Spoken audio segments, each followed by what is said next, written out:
Hello everyone, welcome back. Today we are talking about kayak fishing. So as many of you know, this year I partnered up with Lightning Kayaks and I've got my new Lightning Strike behind me that I've been fishing out of already this year. And I actually did a full walkthrough of this kayak several weeks ago on this channel, so make sure to check it out. But today is kind of an extension of that. So I'm going to be talking about exactly how I get set up for a day on the water to target muskies or really other fish as well.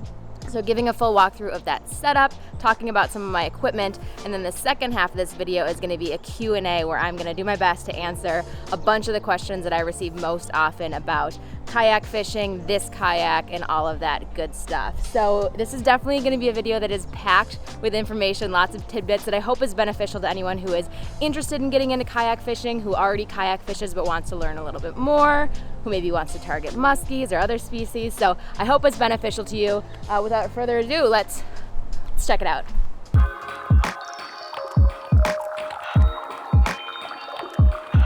All right, so we are gonna work mostly from the back of the kayak to the front. So the first thing that's probably the most important part of the kayak when I'm on the water, the most important add-on, is this H crate right here. So you guys have seen this in other videos, and this is where I really keep the majority of my fishing gear, and it's how I keep it all organized. So in this H crate is where I keep a bunch of Plano boxes of all of my tackle. And I'll say before I had this device here, I just had a bunch of Plano boxes stacked in the back of the kayak. But this H crate's really nice for a couple of reasons. First of all, organization, so you can have everything all in one place, but it's actually tethered in, so in the very unlikely event that you flip, you can have it closed up and zipped up so you won't lose all of your gear. And it's also nice because it has some extra rod storage. So I get asked a lot what I'm bringing out on the water with me for musky fishing. So I typically have just these 3 tackle boxes. I've got a bunch more in my car and in my apartment, but these are the ones that I mostly run with. So this time of year I'm using a lot of bucktails. Oh geez, there we go. So this right here, pretty standard musky bait, double-bladed bucktail. This is a little bit small, but it's actually pretty nice in the kayak because baits, when you're pulling them in, create drag, which actually moves your kayak toward the bait. So I tend to downsize a little bit, not use anything super huge, but bucktails. I've also got a tackle box that has some topwater baits and some swim baits. So you see this style of bait a lot, Lake X Lures. It's a prop style topwater bait, kind of like a whopper plopper for you bass fishermen out there. So I've got that in a few different sizes, glide bait, some small pull and pause baits, swim baits, and then the third tackle box in there is gonna be all my bigger stuff, my bigger bucktails, and a few bigger plastic baits as well, in case I'm feeling it. But again, I like to downsize a little bit, which, you know, muskies are definitely gonna still go after that, and it's gonna make my life a little bit easier. So in this H crate, other than the tackle that I have, keep my rods. Typically when I'm going out for muskies, really, or bass too, I bring 2 setups with me, primarily using one, but it's nice to have both as an option in case you know, something happens to your first setup, or if you want to have 2 different styles of baits tied on, which is especially nice in bass fishing where you're always retying.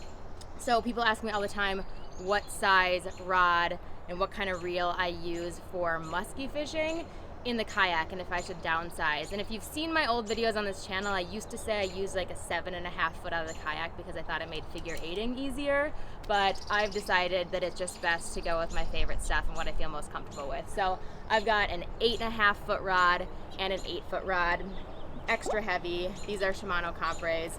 And then I've got a couple Tranks on here. So a Tranks 400 with a power handle for some of the bigger baits, and then a Tranks, actually I have my 300 on here with the traditional handle that comes with it. So typically these 2 rods, when I go out bass fishing, I'm usually having a spinning setup on me and a bait casting setup. You see this flag here. Typically, I'll be honest, I don't have a flag in the back of my kayak, but I put it here because I wanted to talk about it today for a couple reasons. The reason that I don't usually have it, that you don't see in my videos, is because I'm usually fishing water that's really small. The boats can't be out there with motors anyway, but it is a good idea. I should probably start having it on me more often. Obviously, it makes you a little bit more noticeable to any potential boaters on the water. And I also just wanted to put this as a general reminder that I've kind of stopped talking about kayak safety in a bunch of my videos. I used to more in the past, but definitely know if you're getting out in the water to kayak recreationally or to fish out of a kayak, know your safety stuff, whether it's, how to do big crossings, wear your life jacket. There's a bunch more. How to get in and out of your kayaks, definitely good to practice that. But for sure, if you're on a big body of water or any body of water that there's other boats, it's a good idea to have a flag too. So next up, we're gonna talk about some release gear. So if you look right here, I have a few things that I have always kind of floating in my kayak, but in the back right here, so I always know where to grab it. This is for musky fishing, and it goes along with this gigantic net that I have right here. So people ask me a lot, why is this net so big? Why do you use it? And really, it's kind of the minimum. It's what you need to do for musky fishing. First of all, they're actually, geez, I bonked myself. They're actually this big, so you need that much space for them to be able to net them, and also so the fish isn't tangled up and super tight when you get it within the net, because they're super delicate fish. Even though they're really big, you definitely have to take good care of them. Really, the bigger the fish, the more delicate they are, which is part of why we use such big setups for fighting them as well, so we can really limit the length of that fight. So that's why this net is so big. I always have a pair of really good long nose pliers. You do not want to go with your traditional bass pliers. They're not going to be big enough, especially if the fish swallows the bait a little bit. I also always have a really solid set of hook cutters. These ones, Nipex, it's the best brand on the market. I can pretty easily cut a sizable hook with just one hand using these. And it's nice for two reasons. First of all, if the fish is hooked really badly, it's actually better for the fish to just cut the hook. It's also nice to have this for personal safety in the very unlikely case that you get a hook buried in your hand or somewhere else.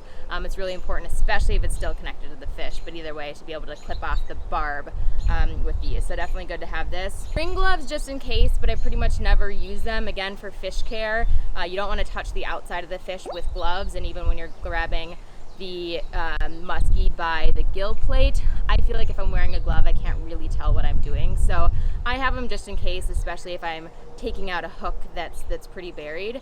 But good to have, but if you are handling the fish, I recommend doing it with your bare hands and wet your hands first. All right, so moving along, next we're gonna talk about storage right here. So you may remember from my walkthrough video, there is a storage hatch in this kayak right here that can fit a fair bit of stuff, and it's pretty waterproof or water resistant anyway. But I've actually decided, after playing around with it a little bit, to have a dry bag up here that I actually attach to this strap here. This is a strap that actually keeps the seat tied in. But I attach my dry bag here, and this is where I have like my car keys, my cell phone, stuff that I definitely want, that I need on the water with me, but that I do not want to get any water in. So this is actually really handy. I wasn't sure at first how much I was going to like having to like unclip it to get into the dry bag, but it's actually super slick and easy. And I like knowing that there's no way that any water is gonna get in there. And also, again, unlikely, but if I were to flip in a kayak, it's not going anywhere, so I'm not gonna lose any of my valuables. People ask me a bunch how I film on the kayak. You can probably tell I usually run a GoPro chest mount to get that kind of outward view. And then my second GoPro I have right here. So this is how I get the view that's on me and can kind of show all the action. And I have it tied in with this ram mount, and it attaches right here. Again, this kayak's pretty awesome that these tracks come installed already, so you don't have to install them. So pretty much any type of kind of add-on device that you want to have on your kayak with a ram mount, and really any other type of company out there, you can pretty easily attach that stuff to the kayak. And this is super secure. It's not going anywhere, which is nice when you're working with expensive equipment on the water. Next, we're gonna go over to this side of the kayak. So this is where I run my fish finder. So I've got a Garmin, but this is something that's really nice to have on the water. In fact, it's kind of hard to even go back to fishing without one now. So same deal, I actually have this mounted to a ram mount. And it's nice because I can move the angle a lot. So I have this, as you can see, really facing upwards right now, and that's because often when I'm fishing, I'm actually standing up, so it's nice to be able to look down. But it's really easy to adjust. Move it upwards if you want, in case you're sitting down. It's plugged in from the back here, and then the battery actually just sits in this front hatch. So moving forward to the front hatch, This battery here I can actually take out at the end of the day and I just bring home to charge it up. It connects right here, but I leave it in here, and this front hatch is pretty waterproof. I've used it a bunch of times now. I've been in really, really heavy rain and I haven't gotten water in here. Technically it's not 100% waterproof, so you might not want to put any like other expensive electronics or valuables up here, but it's worked really well for me. And the other things that I put up here is basically anything else that I need on the water that day. So I typically put an ice pack in there with like my snacks.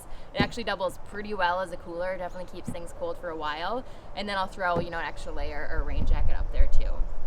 There's also additional space in this kayak underneath. If you were to take this out, you can actually see down here, you could put a lot more stuff down there. But some water will get down there, and I find that between this and my dry bag and the H crate back there, I've got plenty of space for all my stuff.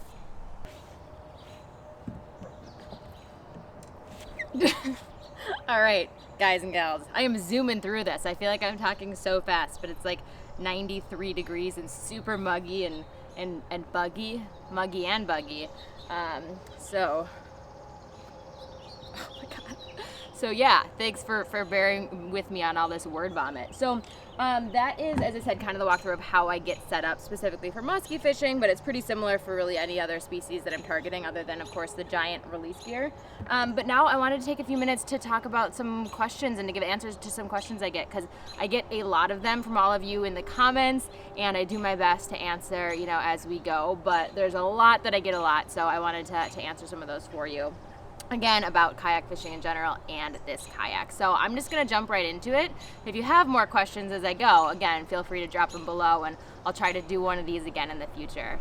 So yeah, first, people ask all the time how stable this kayak is and other kayaks too. So this kayak, this Lightning Strike, is definitely a beast. I mean, it's certainly a kayak that you can have in the ocean, so you can definitely stand up when you're fishing like the lakes and the rivers of Minnesota.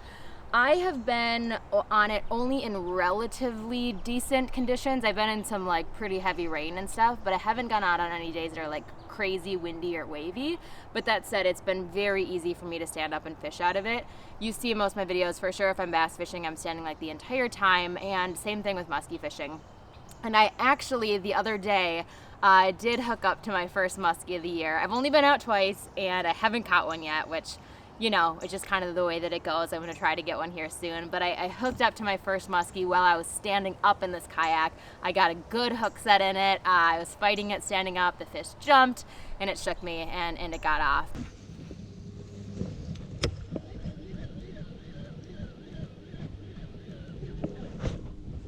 There's one.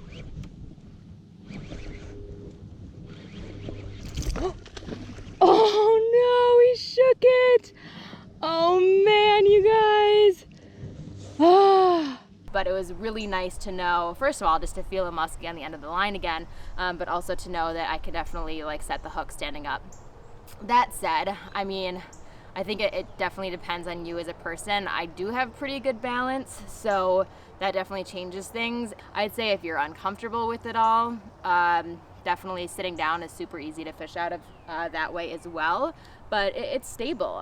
It has like a tri-hull design on the bottom, so it's kind of like a catamaran, and definitely the standing area up front helps a lot. So yeah, I think it's stable. I'm good with it, and I think it's all just kind of about feeling it out. But if you are hoping to stand up in a fishing kayak, this is definitely one that you can do that in.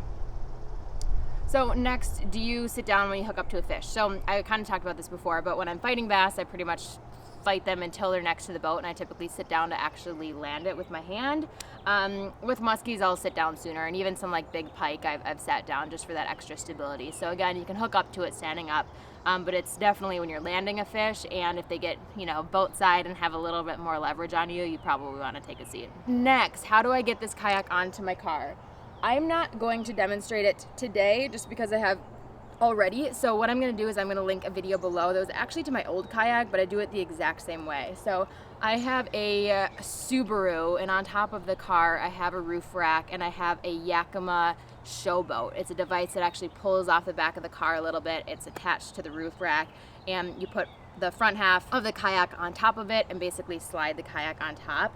So what I'll do is I'll link to that video below. I talk through the entire thing and I actually show another device that I used to use in the past too that works all right. So my old kayak, I actually had a device that I would stick on the back that would help it be more stable when I put it on top of the vehicle so it wouldn't slide. This kayak, I do not have that with, but it hasn't been a problem. It maybe slides like a couple inches, but it's not difficult at all. So that's how I get it on top of my car.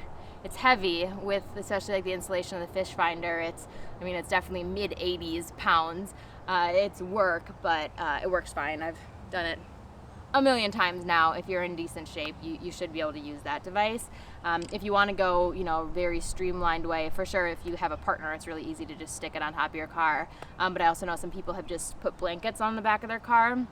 I think like moving blankets is probably the right answer, and put, the front half of the kayak on top, had it at an angle and slid it up. I'd say if you're regularly putting a kayak on top of your car, you have to just be okay with knowing that you're probably going to get a scratch or a dent here or there. It's kind of impossible to avoid it eventually, but it's not too bad. Trailer is definitely an option. It doesn't work with my parking situation where I live, but super easy if you get a kayak trailer to transport these around too. Okay, so why don't you tether your paddle and rods? So yeah, this one a lot of people have been asking recently. So why don't I tether my rods and some other equipment? That is just, I don't have a good answer to it. I probably should, but honestly the reason that I don't is they just get in the way. I have some tethers. I've used them a few times. I used them mostly when I was in Panama fishing, but things get tangled and they just get in the way. So I just try to be really careful and I don't use them, but tethering stuff in is definitely a good idea. Why I do not tether the paddle, I hope you can see this paddle in the view. So this is my accent paddle. It's super badass. It's one of the best paddles on the market. It's got some nice hand grip, so it's all ergonomic, and yeah, it's a really awesome paddle. So this one I do not tether because it floats, so it's pretty simple. Yeah, I can actually set this paddle down in the water if I need to and it'll float. I don't do it that often, but it's happened before. So yeah, that's why I don't tether the paddle. Am I still filming? Sure am. Okay. Holy smokes. Okay, next. I'm getting these questions, by the way, from both Instagram and from the YouTube. Okay. Where did you get your H crate? I was gonna talk about this earlier and I forgot. So this H crate back here, it's a Hobie product. I've had it for a couple years and it's great. It works really well. I'll say it retails for about $150, so it's definitely not the least expensive option out there. I've seen a lot of people do some pretty cool DIY stuff with milk crates and other things. So you can definitely make one. There's probably other brands out there, other products that are less expensive, but this is really nice. One thing I'll say too, I didn't mention this before, but you see that my rods are in the H crate right now. I actually do use this rod holder a lot. So this kayak has 2 rod holders built in. One is what my net is in, and the other one is right here. And when I go out, I usually have them back there. But when I'm moving spots or retying baits or whatever, this rod holder is really easy to access. So I often put a rod in there. Or if I catch a fish and I'm dealing with it and I don't want to reach all the way back, I use these rod holders on the side too. Okay, this is an exciting one. A lot of people have asked me, so what happened to my old kayak? So you have seen me on this channel fish out of 3 different kayaks. Well, no, more than that, way more than that, but in my possession I've had 3 different kayaks. So I bought my first fishing kayak. It was a 2018 Outback, which I bought in 2018, so that one is mine. Last year, the 2019 Outback, I was on the Hobie fishing team, so that one I was just borrowing, testing out for the year. So that one, my kayak from last year, I gave back to Hobie. And actually somebody else messaged me that they actually are using it now, so congratulations to that person. But my 2018 kayak, I still have. I kept it. I really like the idea of having 2 kayaks so that I can bring friends out with me and, get other people into it. So my friend, one of my girlfriends, is actually using it primarily for this year. So we've actually been out together in them a couple of times fishing bass, and it's fun. So she's using it primarily, but I think my goal is, as long as I can, to have 2 kayaks in my possession, to be able to have, be able to go out with friends and everything like that. So no, you cannot have any of my old kayaks, I'm sorry. How much do you use the paddle versus the foot pedals? A couple of people have said, it looks like I use the paddle a lot more than the foot pedals, and that's maybe it comes across in the videos, but not representative. So I use the foot pedals. I use this primarily, especially if I'm like getting out, going to my first spot of the day, going between spots, really like all day long. I'm using this. I've talked about it in a previous video, but kayak fishing, especially kayak fishing for muskies, it's a workout. You definitely get worked out there. So being able to distribute that work between your arms and your legs is definitely helpful. And using this, the pedal drive, is way faster than paddling with your arms. At least for me it is. So this is really going to be like my primary mode of transportation. I've said it before, I'll say it again. If you can do a pedal drive kayak, I highly recommend it. It really makes life a lot easier and makes you way more effective at fishing and can keep you on the water longer. How do you land a muskie in the kayak? So, talked about bass. I mean, they're pretty easy. I don't actually bring a net out for bass. I just grab them by the mouth on the side of the kayak. And muskies, yeah, it's the net. So I typically always have the net on the side of the kayak that I know I'm gonna land the fish on. And then yeah, you just pretty much have to leave yourself out a pretty decent amount of line, like at least as long as the rod, if not longer. Hold your rod behind you and grab the net and scoop it. This net is made by Drifter. I actually shortened the handle so it's a little bit lighter, easier to handle. Some people do like a boga grip or try to like hand land muskies, but in my opinion, it's gonna drag out the fight, gonna put more stress on the fish. So even though it looks ridiculous, again, I highly recommend having a net, and hopefully in one of these videos soon, I'll be able to actually show you guys how I land a muskie, because I swear it happens, even though it hasn't yet this year. This is a fun one. It's not exactly a question, but I included it anyway. Please, even if you hook up to a muskie, there's no way you're strong enough to pull it in. Do you do fishing tournaments? No, I don't compete fishing. I'm a recreational fisherman. If you've been watching this channel for a long time, you know it's a hobby of mine, it's a passion, but it's recreational. I'm not super interested in the competitive side. I've done a couple like charity muskie tournaments before, just kind of for fun with friends, but to me, fishing is all about getting on the water, having fun, being with nature, being with people. And my hope is that that comes across in my videos. I want to encourage more people to get out and to enjoy it. I think it's really empowering. It's peaceful, it's fun, it's a good way to kind of get out of the normal routine of life and get off technology and everything. So I hope that comes across in my videos. And no, I'm not a competitor. I'm becoming Hermione Granger with this humidity. Okay, who makes your life jacket was the next question. This also is a Hobie product. I've had this since the day that I bought my first kayak. It's fine. People ask me this question a lot, but I have to say I don't necessarily recommend it. I just got one of the life jackets that's kind of the pullover inflatable one with the canister, and those are just a lot more comfortable. This life jacket, it's fine, it's good, but it gets really hot, especially like on days like this where it's like in the 90s. It can be really uncomfortable, but wear a life jacket, but I recommend one of the inflatable ones versus this. Can you tell us how your new kayak is holding up? So another question I get a lot. The kayak's, it's holding up great. There's no changes. It's good. I will say it gets scratched up, but that's designed as such. So when I put it on my car or when I have to like drag it down the boat launch a little bit, the plastic that it's made out of will get some scratches. I can show you like up here, you got a little bit here. So that is kind of the extent of it. So it gets a little bit of scratches, but these kayaks are designed for that. You know, it's what I kind of love about them is they can definitely take a beating, and it's not going to compromise like the integrity of the design or hurt them at all. Okay, this one is a little self-serving, but I wanted to include it. How can I support this channel? Thank you. I actually get this one a decent amount too, and it means a lot to me that you guys care and want to support this channel and see more content on it. So first, just watching it and telling your friends and stuff about it if you do enjoy my videos.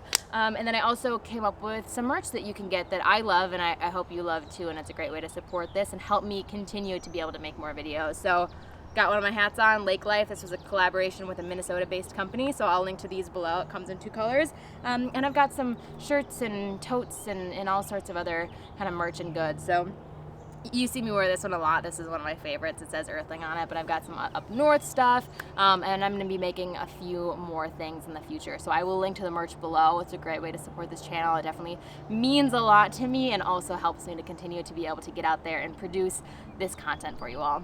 I think that's it. I get so many questions from you all, and I feel like I could just go on for like 2.5 hours about all sorts of information, but I hope that this answered at least some of your questions. And again, there's going to be more on the way. So if there's more stuff that you want to hear about, if you want to hear more about my gear or whatever, definitely let me know, and I can continue to occasionally do some of these. So thanks for watching. Give the video a like if you enjoyed it, and make sure you're subscribed. See you next time.